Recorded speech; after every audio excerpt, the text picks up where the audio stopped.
I am continuing my reading. What I'm doing in this series is to read through the entire standard works of the Church of Jesus Christ of Latter-day Saints. This consists of the Bible, the Book of Mormon, the Doctrine and Covenants, and the Pearl of Great Price. I am reading in a chronological order of events, not according to publication or volume, so I will be skipping around a bit as I move along.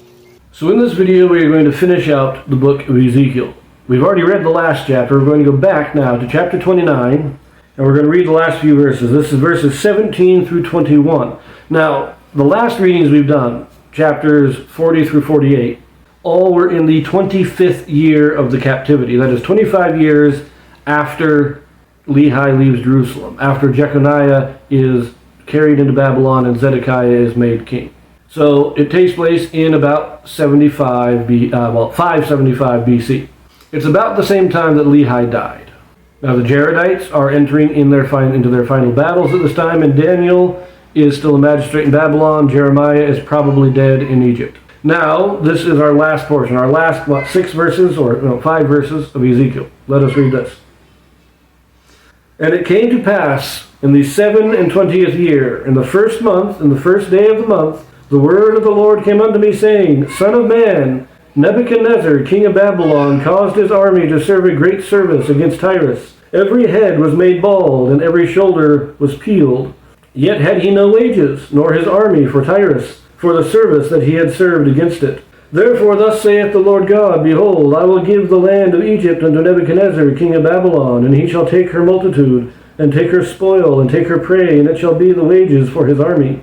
I have given him the land of Egypt for his labor, wherewith he served against it, because they wrought for me, saith the Lord God. In that day will I cause the horn of the house of Israel to bud forth, and I will give thee the opening of the mouth in the midst of them, and they shall know that I am the Lord. This is the 27th year. This is 2 years later. This is, Nephi is probably separating from Laman and Lemuel at this time. We're getting the division of Nephites and Lamanites at this time. But what does it say like this? Babylon went and destroyed Tyrus. And as I've said in a previous video, they destroyed the city on the mainland, but could not destroy the island city. But they destroyed the mainland city, and it broke the economic power of Tyrus. Its power was gone. Well, Nebuchadnezzar didn't really get a reward for that, so we're going to give him Egypt as payment. And remember, Egypt has already had several people, Jeremiah, Ezekiel, I think there was a couple other guys, prophesied the destruction of Egypt, saying, don't trust in Egypt. And Jeremiah continually told Israel, do not trust in Egypt. Egypt will not save you. They are going to be destroyed, and you will be destroyed with them. But this last verse, this is an interesting one. It says here, cause the house of Israel to bud forth, and give thee the opening of the mouth in the midst of them. Now, these are metaphors or idioms. To bud forth means to become powerful, to rise in power and capacity. And to give thee the opening of the mouth is the authority to teach and speak. So it is generally assumed that this is shortly before Ezekiel dies. This is his last prophecy that we have.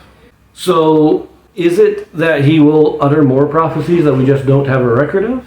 Or is God saying that when Israel comes back, when Israel is again made a strong people, that the words of Ezekiel will carry great authority among them? This is an interesting one, an interesting thought. I'm not really quite sure what it means. So I'm going to leave it there and let you all think about it. We were turning back to our histories. We're going to finish out 2 Kings next, so we will see you there.